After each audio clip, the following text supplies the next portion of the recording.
I used to think the heaviest thing in the world was a house emptied by grief, but I was entirely wrong. The heaviest thing is the suffocating presence of your own flesh and blood waiting for you to break. My name is Arthur. I am 68 years old, a retired architect who spent a lifetime building structures designed to withstand earthquakes, hurricanes, and the unrelenting passage of time. My own home, a sprawling Victorian estate nestled in the quietest, most affluent corner of the city, was my ultimate masterpiece. My wife, Elaine, and I spent 40 years filling its high-ceilinged rooms with warmth, art, and vibrant life. Now, it is just me.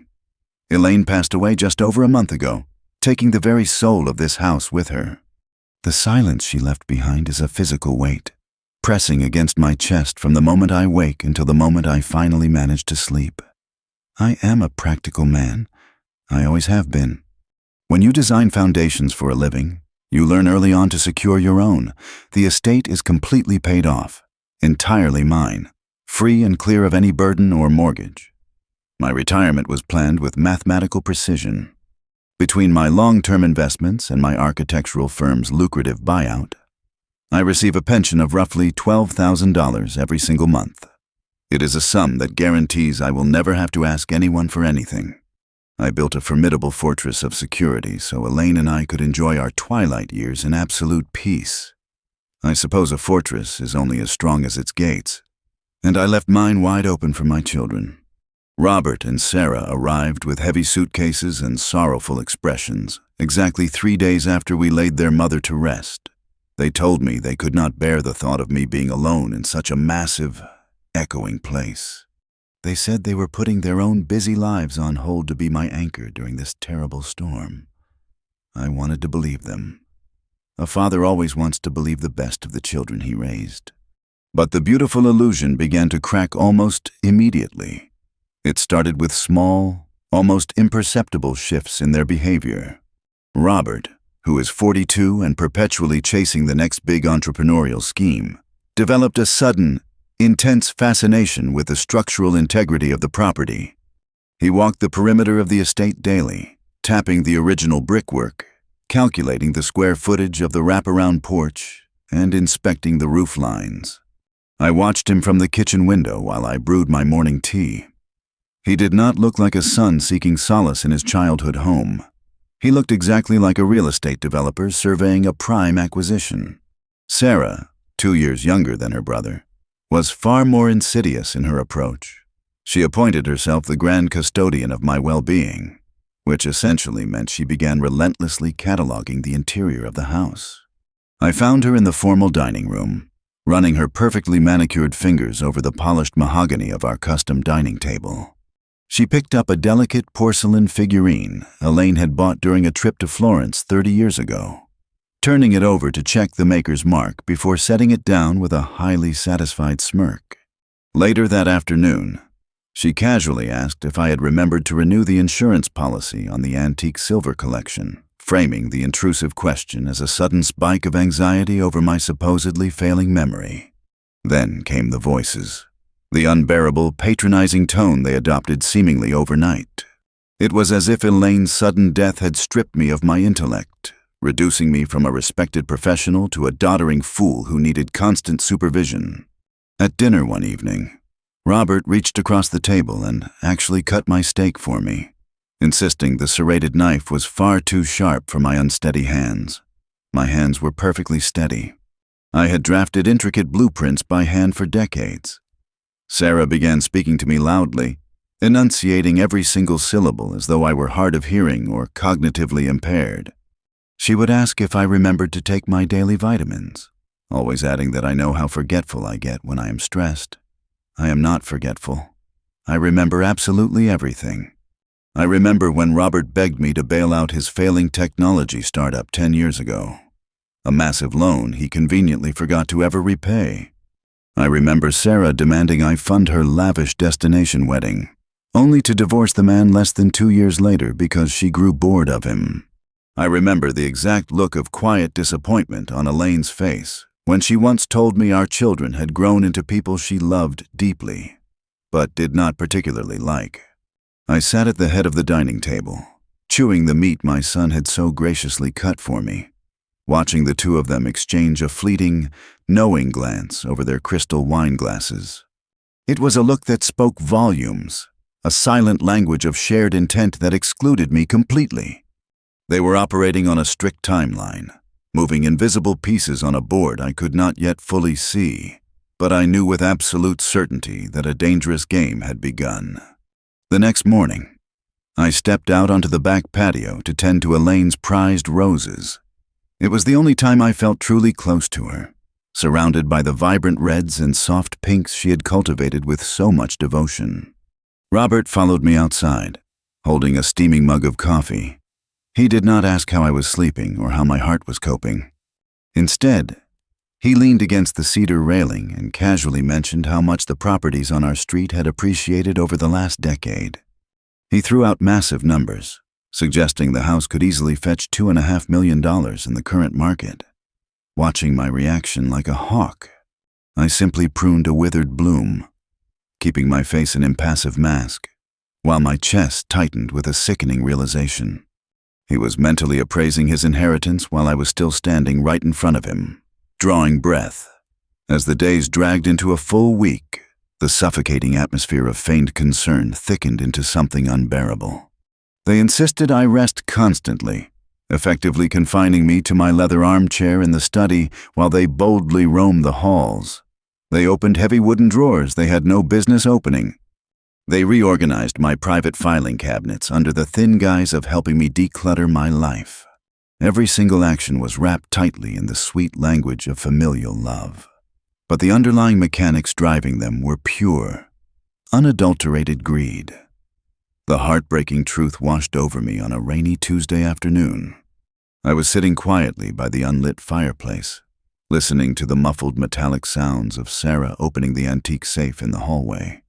It was a safe she assumed I had forgotten the combination to, but I had actually left it unlocked on purpose, baiting a trap just to see what she would do. They were not looking at me with the tender empathy of grieving children. They were looking at me with the cold, assessing eyes of vultures circling a wounded animal. They thought the crushing weight of grief had completely blinded me. They firmly believed that sorrow had made me weak, pliable, and ready to surrender my agency. They were grossly mistaken. I had built a legacy from the ground up, and I would not let them dismantle it brick by brick. The silence in the house was no longer just the terrible absence of my beloved wife.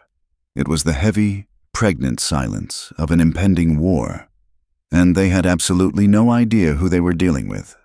Sleep is a fickle companion when the ghosts of your past and the predators of your present inhabit the exact same house.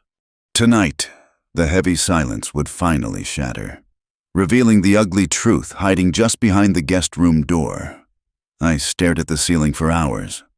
The digital clock on my nightstand glowed a steady red, shifting from 1 in the morning to 2, then to 3. The emptiness of Elaine's side of the bed was a cavern I simply could not pull myself out of. My throat was parched, dry from the stale air and the quiet, persistent anxiety twisting in my gut. I threw off the heavy duvet and slipped my feet into my leather slippers. I did not turn on the hallway lamps. I knew this house blindly. I had drawn the original blueprints, measured the joists, and supervised the pouring of the foundation. I knew exactly where to step to avoid the groaning floorboards near the top landing. I moved down the grand staircase like a shadow, seeking nothing more than a cold glass of water from the kitchen to soothe my aching throat. The ground floor was draped in long shadows, illuminated only by the pale, silvery moonlight filtering through the tall dining room windows. As I approached the east wing, where the primary guest suite was located, I noticed a thin, sharp blade of yellow light spilling out from beneath the heavy mahogany door. Robert and Sarah were supposed to be asleep. They had made a grand, theatrical show of yawning and complaining about emotional exhaustion just after I had cleared the dinner plates. I slowed my pace. The thick Persian runner stretching down the corridor muffled my footsteps completely. As I drew closer, the low murmur of urgent, hushed voices reached my ears. It was not the soothing, gentle tone of siblings comforting one another over the recent loss of their mother. It was the sharp, rapid cadence of a frantic negotiation. I stopped right outside their door, holding my breath, pressing my shoulder lightly against the cool wood.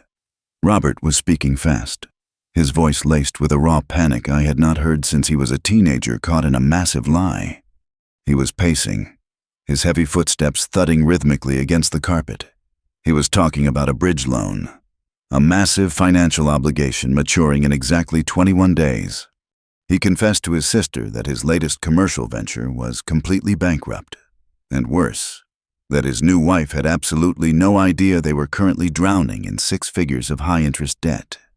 He sounded terrified, like a man staring over the edge of a sheer cliff. Sarah did not offer a single word of sisterly sympathy. Instead, she countered his panic with her own bitter reality. She hissed about maxed-out credit cards, unpaid property taxes on her luxury downtown condominium, and the sheer impossibility of maintaining her elite social status on a single income following her divorce. They were 2 desperate people backed into a tight corner of their own making. They were drowning, thrashing in the water. And as I stood frozen in the hallway, I realized I was not their father in this scenario. I was merely the life raft they intended to hijack. The conversation shifted abruptly, and the temperature in my veins turned to absolute ice. Robert sighed loudly, stating bluntly that they needed a massive influx of cash, and they needed it yesterday.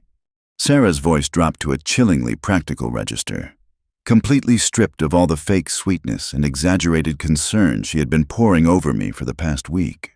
She stated, with absolute clinical detachment, that I was clearly deteriorating. She claimed the grief of losing Elaine was destroying my mind, making me a severe danger to myself in such a large, empty estate. It was a masterful, terrifying lie. She was constructing a false narrative, building a legal case for my incompetence right there in the middle of the night, practicing her lines for whatever authorities she planned to involve. Then came the pitch that shattered my heart into 1,000 jagged pieces. Sarah suggested they needed to step in immediately, framing their greed as an act of profound mercy. She told Robert they should secure a medical power of attorney, declare me unfit, and move me into an assisted living facility before the end of the month. Robert hesitated, but only to ask about the upfront costs of such a transition. Sarah had already done the meticulous research.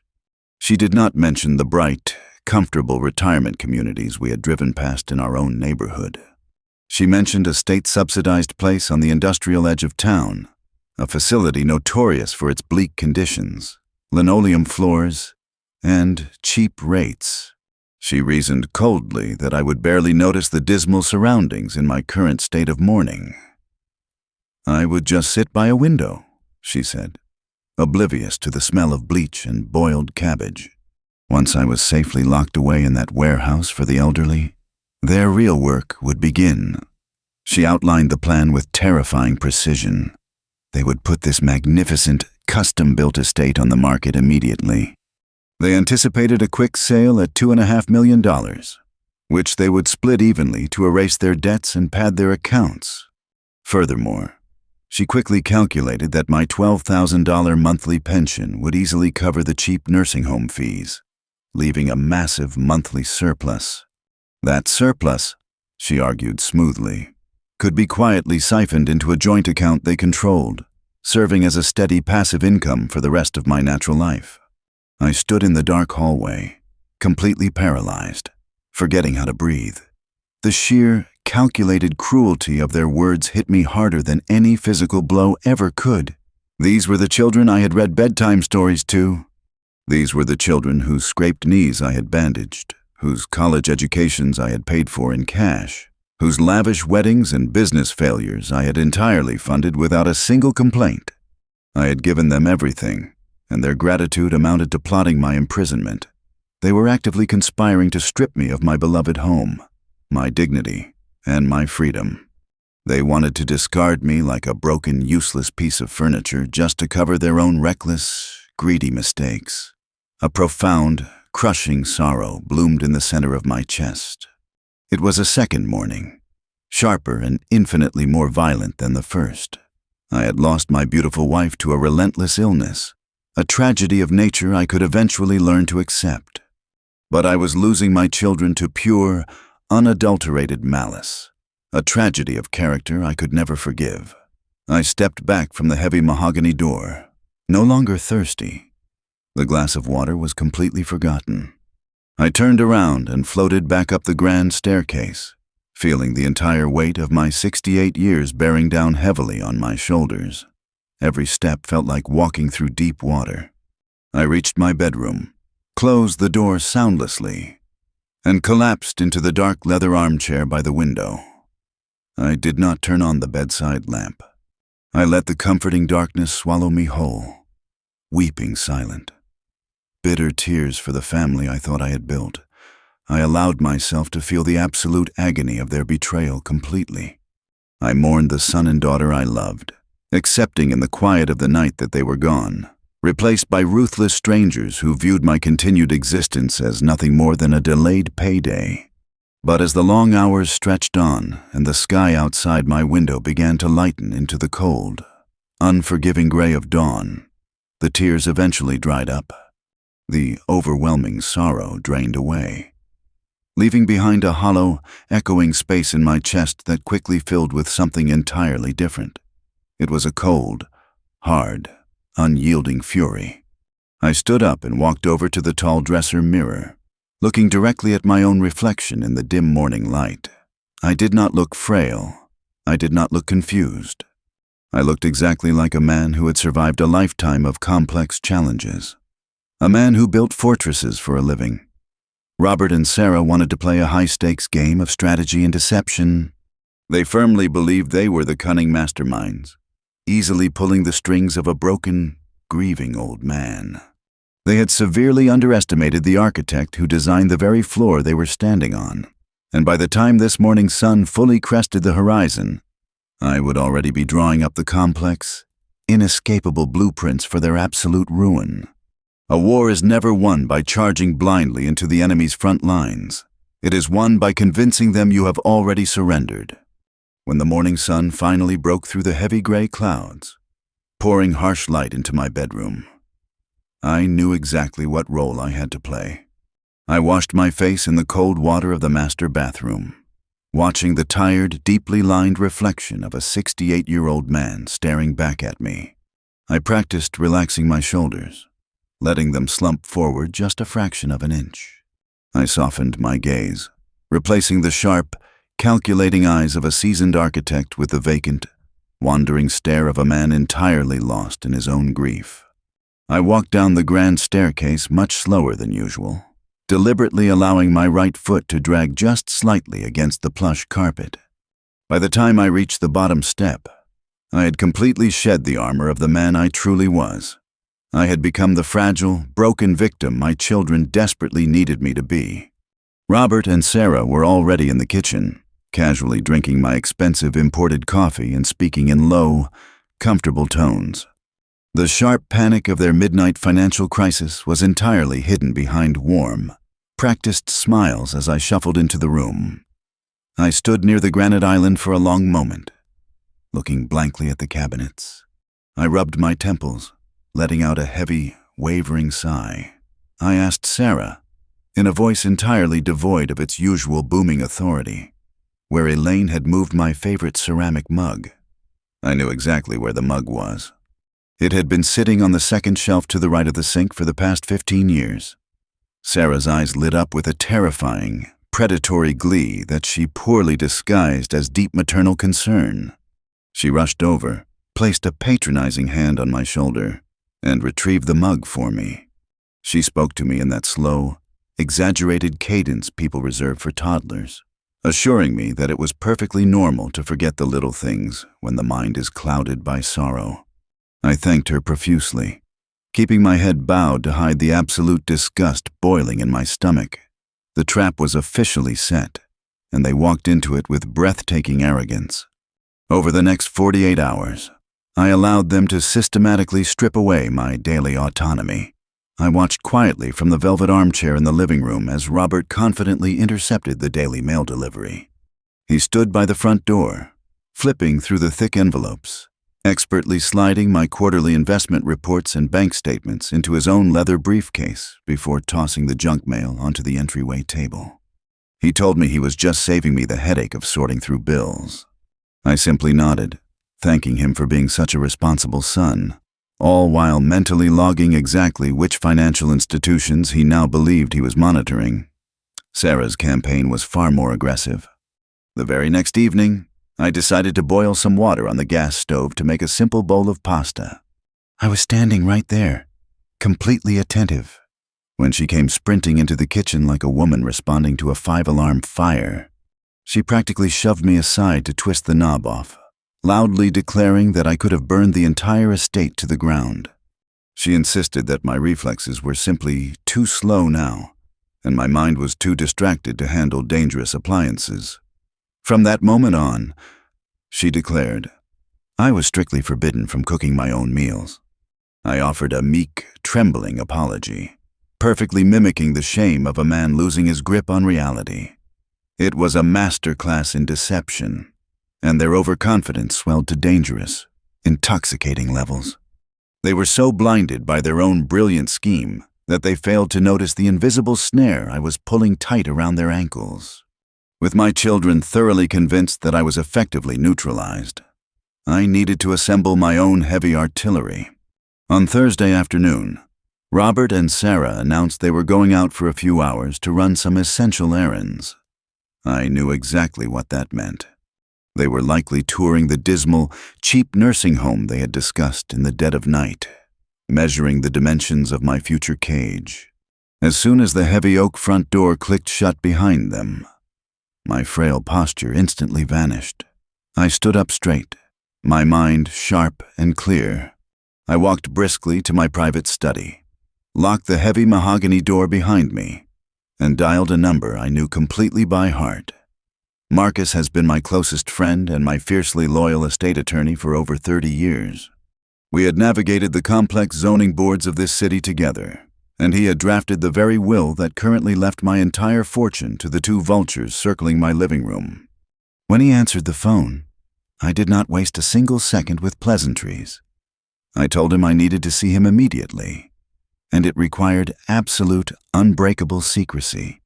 Less than an hour later, I slipped out the back door, walked 3 blocks down the tree-lined avenue, and climbed into the back of a waiting town car.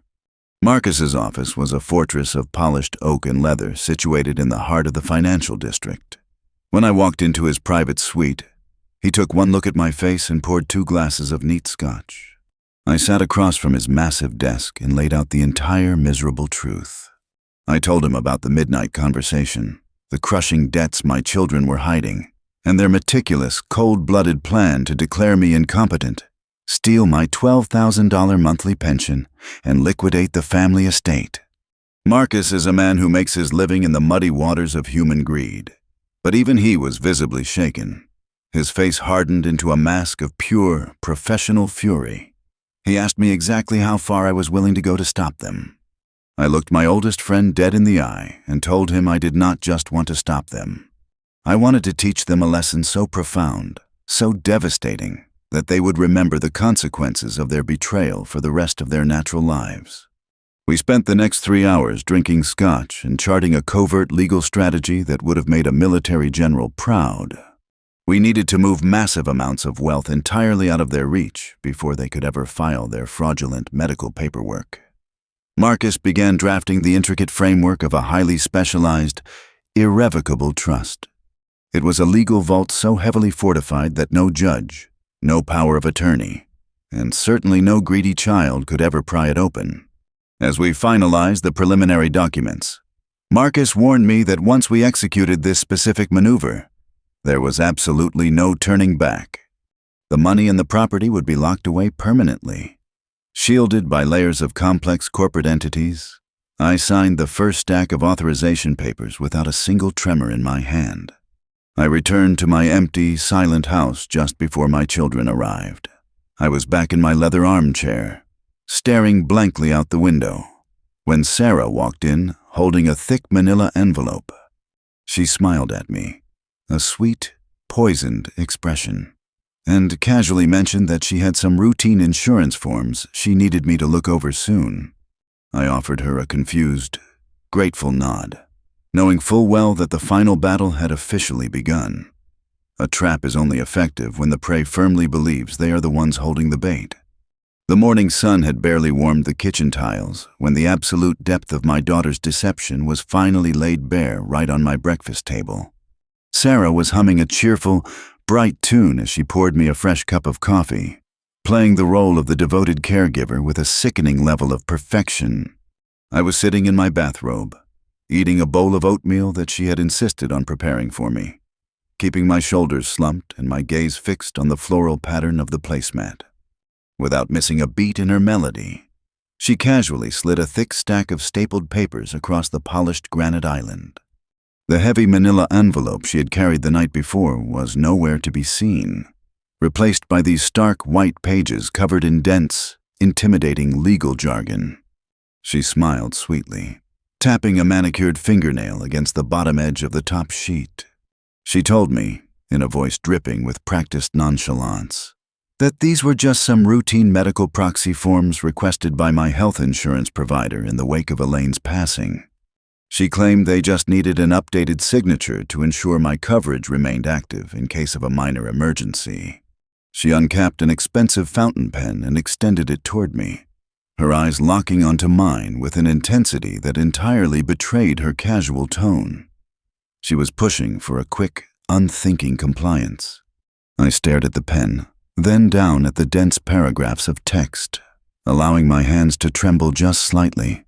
I reached up and patted the empty breast pocket of my robe, then squinted hard at the documents, letting out a heavy, frustrated sigh. I told her that my vision was terribly blurry this morning and that I must have left my reading glasses upstairs on my nightstand. I pushed the papers back toward her just a fraction of an inch, apologizing profusely for my failing eyesight, and promised her I would read them over and sign them as soon as I could find my spectacles. A sharp flash of pure, unadulterated irritation crossed Sarah's face, cracking her carefully constructed facade for a fraction of a second. She quickly recovered, forcing a tight, artificial laugh, and tried to assure me that reading them was completely unnecessary since it was all just standard bureaucratic boilerplate. But I held my ground, playing the stubborn but confused old man to absolute perfection. I gently patted her hand, thanking her for being so diligent, and pulled the papers onto my lap. She had absolutely no idea that her desperate rush to secure my signature would be the exact catalyst required to seal her own financial doom. By noon, Robert and Sarah had left the estate, claiming they needed to meet with a grief counselor to process their mother's death. It was a vile, transparent lie to cover up whatever financial fires they were desperately trying to put out downtown. The moment their car disappeared down the long, winding driveway, I completely dropped the pathetic charade. I dressed in my sharpest tailored suit, slid the documents into my leather briefcase, and summoned a private car to take me directly to the financial district. Marcus was waiting for me in his corner office, his massive oak desk cleared of everything except 2 cups of black coffee and a fresh legal pad. I pulled the stapled pages from my briefcase and tossed them squarely onto his desk. I did not say a word. I just sat down and watched my oldest friend put on his own reading glasses. The silence in the room grew heavy and suffocating as Marcus read through the pages. I watched the color slowly drain from his face, his jaw tightening until the muscles feathered in his cheeks. When he finally looked up at me, his eyes were burning with a cold, professional fury. He threw the documents down in disgust. Sarah had lied without a single ounce of hesitation. These were not medical proxy forms for an insurance company. They were sweeping, comprehensive, durable power of attorney documents. Marcus explained the horrific details with surgical precision. If I had blindly signed that last page, I would have instantly handed Robert and Sarah absolute, uncontested control over my entire existence. The clauses were aggressively broad, granting them the legal authority to liquidate my investment portfolios, empty my checking accounts, and sell my real estate without ever needing my consent or even my knowledge. Worse still, the medical provisions gave them the supreme power to declare me mentally unfit and place me in any residential facility of their choosing, stripping away my basic human rights with the stroke of a pen. The sheer malice woven into those pages was breathtaking. They were legally constructing a custom-built coffin for my independence, preparing to bury me alive so they could feast on the remains of my life's work. I felt a fresh, violent wave of nausea wash over me, but I forced it down, replacing the heartbreak with an unbreakable, cold resolve. I looked at Marcus and told him to initiate the counterstrike immediately. We had discussed the theoretical framework the day before, but now it was time to pour the concrete and build the barricades. For the next 4 hours, Marcus and his senior partners transformed my vast wealth into an impenetrable fortress. We established a highly secure, irrevocable trust. This specific legal entity is completely permanent. Once assets are moved inside, they cannot be easily retrieved, altered, or claimed by any outside party, including greedy children armed with fraudulent documents. I sat at that massive oak table and systematically signed away my direct ownership of the sprawling Victorian estate, transferring the deed completely into the protective arms of the trust. We did not stop at the property. We moved the entirety of my massive investment portfolios, the mutual funds, the municipal bonds, and the high-yield savings accounts that Elaine and I had carefully nurtured for 40 years. Every single dollar was funneled into the trust. I even restructured my monthly pension of $12,000, ensuring it would bypass my standard checking account entirely and deposit directly into a secure holding account managed solely by the trust's appointed fiduciary. We added strict, ironclad provisions detailing exactly how my funds could be used for my care, legally mandating that I could never be placed in a state-subsidized, low-budget facility, completely neutralizing their sickening plan to maximize their profit off my suffering. My hand did not shake a single time during the agonizingly long signing process. Every time I pressed the pen to the paper, I felt a deep, resonant echo of the architect I had always been. I was not just protecting my assets, I was reinforcing my own foundation, ensuring that the legacy I built would never be corrupted by the two people who broke my heart. I signed with the firm, steady strokes of a man who was fully in command of his faculties and his future. When the final document was notarized and filed away in Marcus's massive steel safe, a profound sense of relief washed over me. The trap was perfectly reversed. Robert and Sarah firmly believed they were days away from becoming millionaires, eagerly waiting to cash in their winning lottery ticket. The irrevocable trust was a masterstroke, a phantom fortress that would soon leave them grasping at empty air when they finally made their move. I took a cab back to my quiet neighborhood, arriving just before dusk. The house was empty, cloaked in a heavy, peaceful stillness. I walked into the kitchen, placed Sarah's fraudulent power of attorney documents right back on the granite island, and laid my reading glasses neatly on top of them. I was ready to play their game to its absolute bitter end. I knew they were planning a final, humiliating exhibition for me, completely unaware that the stage they were so carefully building was meant entirely for their own spectacular destruction. There is a highly specific, nauseating brand of cruelty in watching your own flesh and blood cheerfully plan your imprisonment while you are sitting right next to them in the passenger seat. On Friday morning, the charade reached a new, staggering low. Sarah bounced into the kitchen, her voice dripping with an artificial sweetness that made my teeth ache. She announced that the weather was simply too beautiful to waste indoors, and insisted that a scenic drive through the countryside would do wonders for my grieving heart. Robert chimed in, tossing his car keys in the air with practiced nonchalance, agreeing that some fresh air was exactly what the doctor ordered. I offered a weak, trembling smile, thanked them for their boundless consideration, and allowed Robert to gently guide me by the elbow toward his luxury sedan. I played the part of the compliant, weary widower flawlessly, shuffling my feet and leaning heavily on the doorframe as I climbed into the back seat. We did not drive toward the rolling green hills or the sparkling coastline. Instead, Robert steered the car toward the industrial edge of the city, A bleak, gray landscape dominated by chain-link fences, cracked asphalt, and abandoned warehouses. The atmosphere inside the car grew thick with unspoken tension. Sarah chattered endlessly about trivial things, pointing out a passing cloud or a dilapidated billboard, desperately trying to fill the uncomfortable silence. I kept my gaze fixed on the window, watching the vibrant life of my wealthy neighborhood give way to the depressing decay of the city's forgotten outskirts. Robert finally pulled into a cracked concrete parking lot entirely devoid of trees or greenery. A faded, peeling wooden sign near the entrance read, "Shady Pines Convalescent Center." It was a massive, brutalist brick building that looked far more like a maximum security prison than a place of healing or rest. My stomach churned violently, not from the sudden stop of the car, but from the sheer, unadulterated malice of their destination. This was the exact nightmare facility Sarah had coldly calculated would maximize their monthly profit. They flanked me on either side as we walked through the automatic sliding doors, maintaining their tight grip on my arms as if I might suddenly bolt for freedom. The air inside hit me like a physical wall. It smelled heavily of cheap industrial bleach, overcooked boiled cabbage, and the unmistakable, lingering scent of profound despair.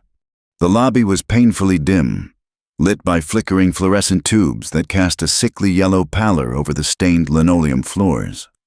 A tired, overworked admissions nurse greeted us from behind a scratched plexiglass window. Sarah immediately stepped forward, adopting a hushed, tragic tone. She leaned in close to the glass and began weaving a completely fabricated tale of my rapid cognitive decline.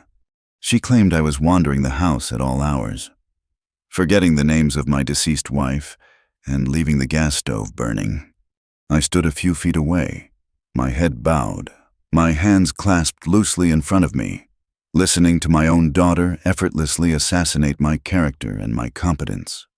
The nurse cast a sympathetic, pitying glance in my direction, completely buying the lie. The tour that followed was an exercise in absolute humiliation. We were led down a long, echoing corridor lined with wheelchairs and medical carts. They showed me a standard double-occupancy room. It was painfully cramped, featuring 2 narrow beds pushed tightly against opposite walls, a single shared dresser, and a tiny, grimy window that offered a stunning view of a brick alleyway and a rusted dumpster.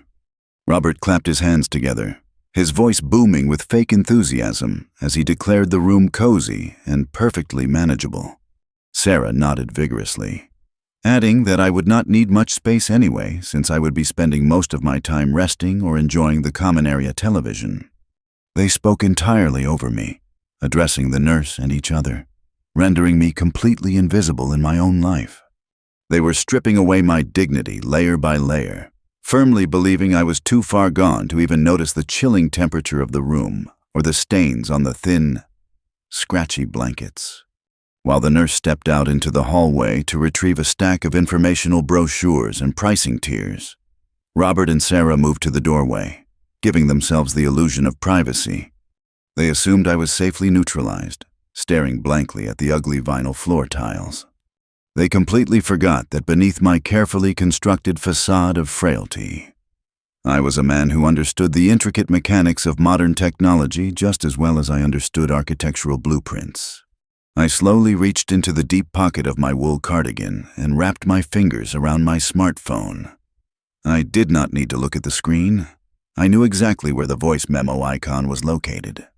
With a subtle, practiced swipe of my thumb, I hit the bright red record button and let the device rest securely in my pocket. I then took 2 small, shuffling steps closer to the doorway, bringing myself well within audio range of their hushed, venomous conversation. The microphone captured everything with devastating clarity. I heard Robert whisper frantically about the incredible profit margin, marveling at how the monthly fee for this dismal warehouse was a mere fraction of my $12,000 pension. He laughed a short, breathless laugh, calculating that they could officially list my beautiful Victorian estate on the market by the 1st of next month if they finalized the medical proxy by Friday. Sarah's voice followed, colder and far more clinical than her brother's. She assured him that I was fading so fast I would not even remember my own house within a few weeks. She actually joked that the smell of bleach would probably remind me of Elaine cleaning the kitchen, effectively twisting the memory of my beloved wife into a cruel, sickening punchline. My blood turned to absolute ice, but I did not break character. I did not scream. I did not cry. And I certainly did not confront them. I just stood there, letting the digital recorder permanently document their unforgivable betrayal. When the nurse returned with the paperwork, I slipped quietly back to the center of the cramped room, my expression as vacant and harmless as ever. I had the smoking gun firmly in my pocket, an audio confession so damning it would utterly destroy any legal claim they ever tried to make regarding my mental competence. The ride back to my estate was mercifully quiet. I feigned profound exhaustion, resting my head against the cold leather of the car window and closing my eyes. Robert and Sarah exchanged triumphant glances in the rearview mirror, utterly convinced that their sickening mission was a complete success. They believed they had successfully broken the final remnants of my spirit. They believed I was fully resigned to my bleak, cabbage-scented fate.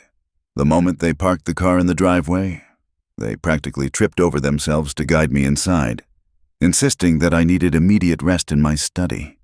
I agreed meekly, allowing them to close the heavy oak door behind me. The second the latch clicked into place, the weary, defeated old man instantly vanished. I pulled the phone from my pocket, saved the audio file to 3 separate, secure cloud servers, and forwarded a copy directly to Marcus. My heart was pounding with a fierce, righteous rhythm. The irrevocable trust we had established earlier in the week protected my cash, my investments, and the legal ownership of my assets. But sitting in that dismal nursing home had ignited a new, blinding level of fury within me. Protecting my wealth was simply no longer enough. I needed to ensure my children watched their anticipated inheritance burn to the ground right in front of their greedy eyes. I dialed Marcus's direct line. When he answered, he had already listened to the first 60 seconds of the recording. I could hear the absolute shock and disgust radiating through the receiver. I did not give him time to offer his sympathies. I told him we needed to escalate the plan immediately. I instructed him to draft the final, most devastating phase of my retaliation. We were going to leverage the very estate they were so desperate to sell. I ordered Marcus to initiate a massive philanthropic transfer, donating the absolute entirety of my Victorian home to the State Historical Preservation Society. I outlined the exact, unbreakable stipulations. The society would receive full legal ownership of the property, entirely tax-free, but only under the ironclad condition that I retained an exclusive, rent-free, lifetime lease to reside within its walls until the day I drew my final breath. Once I passed, the house could never be sold to private developers. It would be permanently converted into a public museum honoring my late wife's contributions to local art and community gardening. Marcus was silent for a long moment before letting out a low, impressed whistle. He promised to have the customized historical deed finalized, registered, and completely legally binding by the time my children scheduled their little Friday signing party.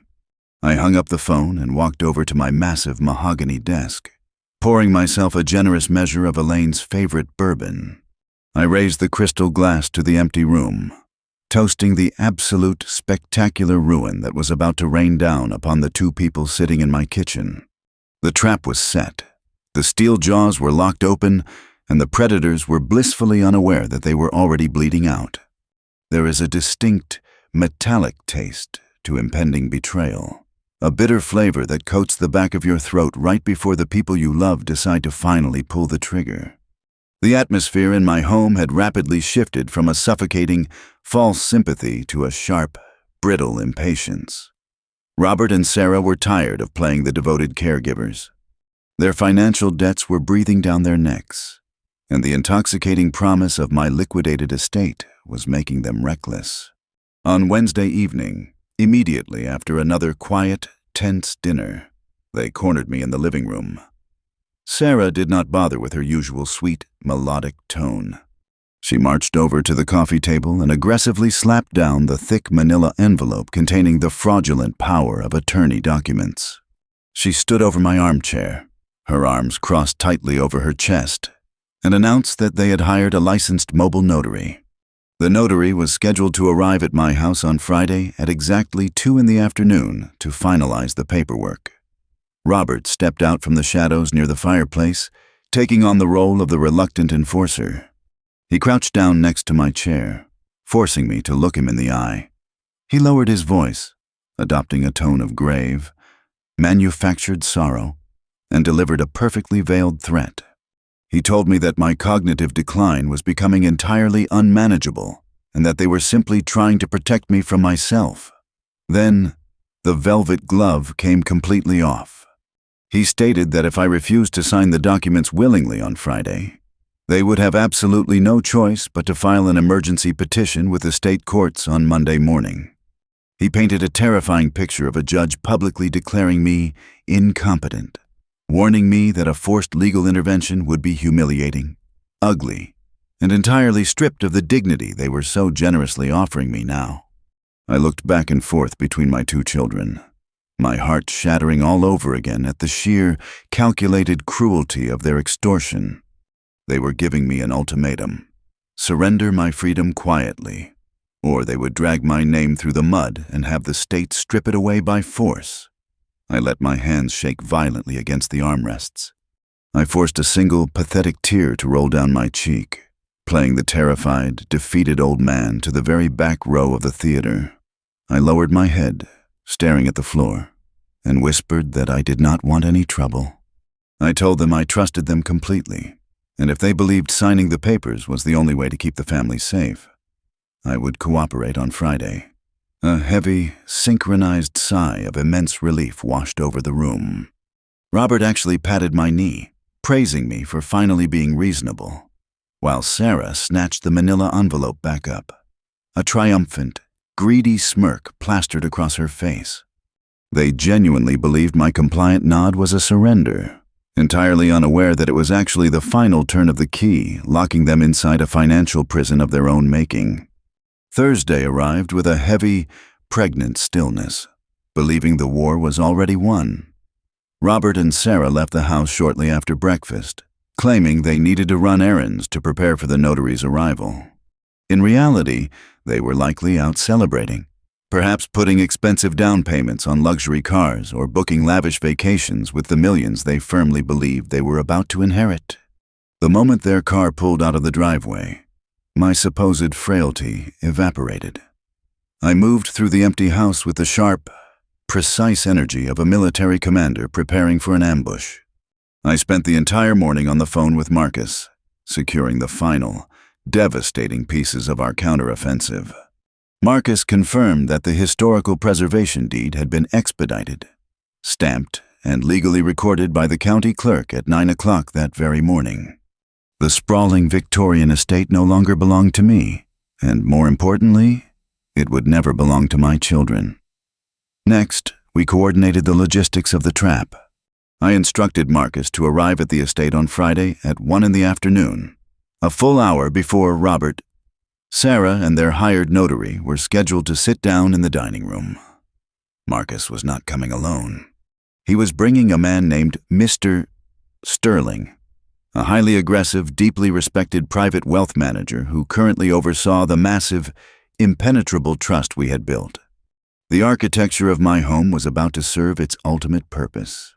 My private study, a room my children had entirely avoided since they considered it my depressing sanctuary, was connected directly to the formal dining room by a set of massive, sliding solid oak pocket doors. I spent Thursday afternoon oiling the heavy brass tracks, ensuring the doors would glide open completely silently when the critical moment arrived. I arranged 2 comfortable leather chairs just out of sight behind the partition, setting up a hidden vantage point where Marcus and Mr. Sterling could sit, listen, and wait for my command. The heavy wooden doors of my study were remarkably thick, but I knew they would not be thick enough to block the crushing weight of the justice I was about to unleash. Thursday evening was a surreal, sickening exercise in restraint. We sat together in the drawing room, sipping chamomile tea. Robert was practically vibrating with excitement, casually browsing real estate listings on his tablet. openly admiring beachfront properties he intended to buy to escape his current crushing debts. Sarah was flipping through a high-end designer catalog, making a list of custom furniture for her downtown condominium. They were actively spending my life savings right in front of my face, completely oblivious to the fact that their inheritance was already gone, legally vaporized into thin air. I sat quietly by the fire, holding my teacup with perfectly steady hands, watching the flames dance across the hearth. I felt a profound, chilling sense of peace settle over my shoulders. The grieving widower they had tried to exploit was completely gone, replaced by a man who had reclaimed his absolute power. They thought Friday afternoon would be my grand surrender, the moment I handed over my life on a silver platter. They were horribly mistaken. I was setting the stage for an execution, and I was going to ensure they remembered the sound of the gavel dropping for the rest of their miserable lives. The grandfather clock in the hallway struck 2 in the afternoon, its heavy brass chimes echoing like a death knell through the silent house. But only one of us knew exactly who was about to be buried. Robert and Sarah practically floated into the formal dining room, their faces flushed with a toxic, barely contained euphoria that they poorly disguised as gentle concern. They had laid their trap perfectly, or so they firmly believed. Utterly blind to the absolute devastation waiting quietly behind the polished oak doors of my private study, they were not alone. Trailing closely behind them was a sweaty, nervous little man clutching a cheap vinyl briefcase. Sarah introduced him as Mr. Finch, an independent mobile notary she claimed she had found through a reputable local agency. One look at his scuffed shoes, his darting eyes, and his entirely unprofessional demeanor told me exactly what he was. He was a bottom feeder. A man bought and paid for with the promise of a thick envelope of cash to look the other way, while 2 greedy children stole their father's life. They guided me to the head of the long mahogany dining table, pulling out my heavy upholstered chair with exaggerated, patronizing care. I sat down heavily, letting my hands rest limply on my lap, my chin tucked down to my chest. Sarah stood immediately to my right, humming a low, cheerful melody as she slid the thick manila envelope onto the polished wood. Robert stood directly behind my left shoulder, leaning in close, attempting to use his physical presence to silently intimidate me into quick compliance. Sarah pulled the stapled documents out, smoothing the pages with her perfectly manicured hands. She uncapped a heavy gold pen and pressed it gently against my knuckles. She leaned down, her perfume sickly sweet and overpowering, and whispered that everything was going to be fine. She told me I just needed to sign my name on the bottom line of the last 3 pages, and then I could go straight upstairs to take a long, peaceful nap. Mr. Finch unzipped his cheap briefcase, pulling out his heavy ink stamps and his official ledger, clearing his throat nervously as he avoided my gaze. I looked down at the gold pen resting against my skin. I looked at the sweeping, fraudulent power of attorney documents that would legally authorize them to lock me in a bleak, cabbage-scented cage for the rest of my natural life. Then I looked up. I did not reach for the pen. I did not offer a weak, trembling sigh. I took a deep, steadying breath, pulling the cool air into the absolute bottom of my lungs, and my entire physical form transformed in the span of a single heartbeat. The pathetic, slumped curve of my spine snapped straight, lifting me up to my full height. I rolled my shoulders back, instantly shedding the frail, broken persona I had worn like a heavy winter coat for the past 2 weeks. I placed both of my hands firmly flat on the mahogany table, the knuckles white, entirely devoid of any tremor.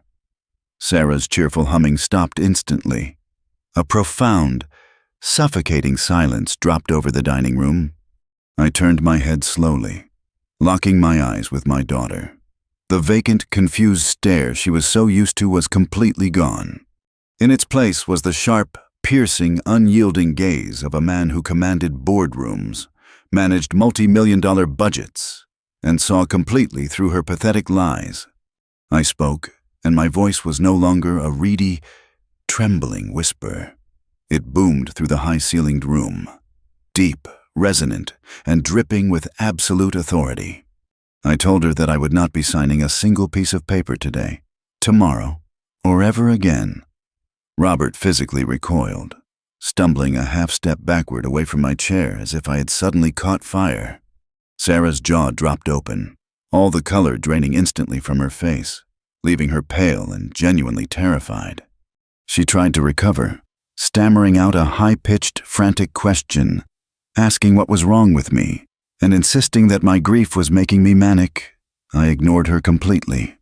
I turned my gaze entirely away from my children, looking directly at the solid oak pocket doors leading to my study. I raised my voice even louder and called out for Marcus, telling him that the theater production had officially run its course and that we had seen more than enough. The heavy brass tracks glided open without a single sound.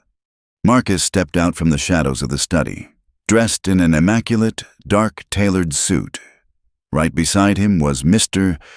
Sterling, the private wealth manager, looking like a heavily armed financial mercenary. Marcus carried a massive, thick leather binder under his left arm. The smug arrogance that had radiated from Robert and Sarah all morning evaporated completely, replaced by a cold, paralyzing dread. Mr. Finch, the shady notary, let out a squeak of pure panic. He immediately recognized the sheer legal firepower walking into the room. He scrambled to grab his ink stamps, throwing them haphazardly into his briefcase, desperate to flee the scene of the crime. Marcus pointed a single commanding finger at the sweaty little man and ordered him in a voice like cracking thunder to sit down, keep his hands flat on the table, and prepare his official ledger for witness testimony. Mr. Finch collapsed back into his chair, entirely trapped. Marcus placed the heavy leather binder squarely in the center of the dining table, flipping it open to the first tab. I stood up from my chair, pacing slowly behind my two completely petrified children. I began the execution calmly, starting with their central, most vicious lie. I addressed Sarah, recounting her medical diagnosis that I was losing my mind, entirely incapable of managing my own affairs. I reached over, pulled 3 separate documents from the front of the binder, and tossed them forcefully onto the table right in front of her. They were comprehensive, deeply detailed psychiatric and neurological evaluations. I had spent the entirety of Tuesday morning visiting the 3 most respected, fiercely independent geriatric specialists in the state. Each document was signed, notarized, and legally certified. They unanimously declared that my cognitive function was completely flawless, rating my mental acuity on par with a man 20 years my junior. There was absolutely no medical foundation for a power of attorney. The entire premise of their legal petition was now officially documented as a massive, intentional fraud. Sarah stared at the medical certificates, her hands shaking violently, completely unable to form a single word. But I was far from finished. Tearing down their legal argument was merely the technical defense. I wanted to break them emotionally, precisely the way they had broken me. I reached into the inner pocket of my tailored suit jacket and pulled out my smartphone. I had connected it via Bluetooth to a high-end wireless speaker sitting completely hidden inside the antique china cabinet behind Robert. I looked at my son, staring directly into his panicked, bloodshot eyes, and told him that since he and his sister were so deeply concerned about my memory, I had brought along a little something to help us all remember our lovely family outing to Shady Pines. I pressed the screen. The dining room was instantly filled with the crystal-clear, high-definition audio recording of their hushed conversation in the nursing home. Robert's own voice echoed off the formal wallpaper, laughing ruthlessly about the incredible profit margin of my misery. Then came Sarah's cold, clinical tone, eagerly anticipating the day I would entirely forget my own name, and her sickening joke about the smell of bleach reminding me of their dead mother. The impact of the audio was catastrophic. Sarah covered her face with both hands, letting out a raw, humiliated sob as her own cruelty was played back to her at maximum volume. Robert slumped forward, resting his forehead against the heavy mahogany table, utterly destroyed. He knew it was over. He knew the entire scheme was entirely dead in the water. Even Mr. Finch looked physically ill. The corrupt notary stared at my children with wide, horrified eyes. Suddenly realizing the sheer depth of the elder abuse he had almost blindly facilitated for a few $100s. I hit the stop button on my phone, letting the crushing silence flood back into the room. They were stripped bare, entirely exposed, and entirely defenseless. I had successfully dismantled their fraudulent medical claims and permanently destroyed their moral standing in a matter of minutes. But the destruction of their false narrative was merely the opening act. The true masterpiece of my retaliation, the financial ruin they had not yet begun to comprehend, was still waiting patiently inside the second half of Marcus's leather binder. There is a profound, terrifying difference between getting caught in a lie and realizing that lie has just cost you your entire future. The air in the dining room had grown so thin and cold that my children were practically suffocating on their own shame. But the true financial execution was only just beginning. Robert's eyes darted desperately toward the fraudulent power of attorney documents resting on the mahogany table, clinging to a pathetic hope that he might still find a legal loophole to save himself from total bankruptcy. He had absolutely no idea that the very ground beneath his feet had already been legally vaporized, and Sarah was about to learn exactly what happens when you try to steal from the architect who built your life. I walked back to the head of the table, placing my hands flat on the polished wood once again. I nodded to Marcus, who methodically flipped the heavy leather binder to the second tab. Mr. Sterling, the private wealth manager, stepped forward, his face a mask of stone-cold professional detachment. I looked at Sarah, whose expensive mascara was now running in dark, ugly streaks down her pale cheeks. I told her that since she was so incredibly concerned about the management of my finances, I had taken the liberty of organizing everything perfectly to ease her mind.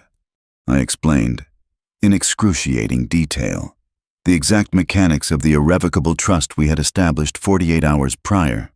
I watched her eyes widen in sheer horror as I listed the massive assets that were now completely locked away inside a legal vault, impenetrable by any judge, court, or greedy relative. Every single mutual fund, every municipal bond, and the massive high-yield savings accounts Elaine and I had diligently built over 40 years were gone, transferred completely out of my personal name. I explained that my $12,000 monthly pension, the very lifeblood they had so coldly planned to siphon into their own joint accounts, now bypassed my standard checking entirely. It was heavily guarded by Mr. Sterling and legally mandated to be used exclusively for my own premium care. I assured them, my voice dripping with cold irony, that I would never, under any circumstances, set foot in a state-subsidized, cabbage-scented warehouse. Then came the first truly fatal blow to their anticipated inheritance. I informed them that my last will and testament had been completely rewritten, finalized, and legally certified. They were entirely disinherited. Every remaining dime of my liquid wealth upon my eventual passing would be distributed evenly among a half-dozen carefully selected charitable organizations. They were entitled to absolutely nothing. Not a single red cent of my life's work would ever cover their reckless debts. Robert let out a choked, desperate gasp. He slammed his fist weakly against the heavy dining table, his voice cracking as he argued that they still had fundamental rights to the property. He screamed, his face turning a blotchy red, that the house alone was worth $2.5 million, and as my direct next of kin, they could easily challenge any will I wrote regarding the real estate. I smiled. It was a cold, genuine smile that reached my eyes for the very first time since Elaine passed away. I told Robert he was absolutely right about the current market value of the estate, but he was entirely wrong about who actually owned it. I stepped back and allowed Marcus to slide a single, pristine official document across the table. It was the property deed, stamped heavily with the red seal of the county clerk. I watched Robert pull the document toward him, his eyes scanning the dense text. He read the title holder out loud, his voice trailing off into a pathetic, defeated whisper. I explained that as of 9 o'clock yesterday morning, I had donated the entire sprawling Victorian estate to the State Historical Preservation Society. It was a massive, completely irrevocable philanthropic transfer. I retained an exclusive, rent-free lifetime lease to live comfortably and securely within these walls until the day I finally drew my last breath. But the exact moment I passed, this magnificent house would instantly become a public museum dedicated entirely to their mother's lifelong contributions to local art and community gardening. It could never be sold to a private developer. It could never be listed on the real estate market. Their glorious $2.5 million lifeboat had just been legally converted into a permanent public monument, and their crushing six-figure financial debts were now entirely their own problem to solve. Mr. Finch, the corrupt mobile notary, had heard more than enough. He finally realized the sheer magnitude of the wealth and absolute legal power sitting in the room, and he knew his own fraudulent career was hanging by a microscopic thread. He did not say a single word of apology or farewell. He simply grabbed the handle of his cheap vinyl briefcase, practically leaped out of his chair, and sprinted down the hallway. The heavy front door slammed, echoing shut behind him as he fled the estate like a frightened rat escaping a sinking ship. I was finally alone with my two children and my two fiercely loyal legal guardians. Robert and Sarah were completely broken. The arrogant, calculating predators who had spent 2 weeks meticulously plotting my imprisonment were now shivering, weeping shells of their former selves, staring blankly into the absolute, terrifying abyss of their own financial ruin. I did not raise my voice. I did not need to. I spoke with the quiet, absolute authority of a man who had entirely reclaimed his kingdom and his dignity. I told them to get up. I told them to walk upstairs, pack their heavy suitcases, and get out of my house. I gave them exactly 1 hour to entirely vacate the premises, and I made it abundantly, legally clear that if they ever set foot on my property or attempted to contact me again, Marcus would immediately unleash a barrage of restraining orders and elder abuse lawsuits that would bury them alive in legal fees. They did not argue. They did not attempt to apologize, because they both knew that any apology would be as hollow and worthless as the fake medical forms sitting on the table. There was absolutely nothing left to say. They dragged themselves up the grand staircase like condemned prisoners walking to the gallows. Less than 45 minutes later, I stood by the large bay window in the formal living room and watched Robert's luxury sedan slowly pull out of the long, winding driveway, disappearing down the tree-lined avenue for the very last time. Marcus and Mr. Sterling gathered their extensive legal documents, offered their quiet, deeply respectful congratulations on a perfectly executed strategy, and let themselves out the front door. I was completely alone in the massive house once again, but the heavy silence that had once felt like a suffocating blanket of grief had fundamentally changed. It was no longer the tragic, heavy silence of an empty, broken life. It was the absolute, beautiful quiet of total peace and total security. I walked back into my private study, poured myself a final, generous measure of Elaine's favorite bourbon, and sat down in my comfortable leather armchair by the warm, crackling fireplace. The fire cast a golden, steady glow across the room. I took a long, slow sip of the amber liquid, feeling its warmth spread through my chest. I was 68 years old. I was fully in command of my own destiny, and the foundation I had built for myself had never been stronger. Thank you so much for watching this story to the very end.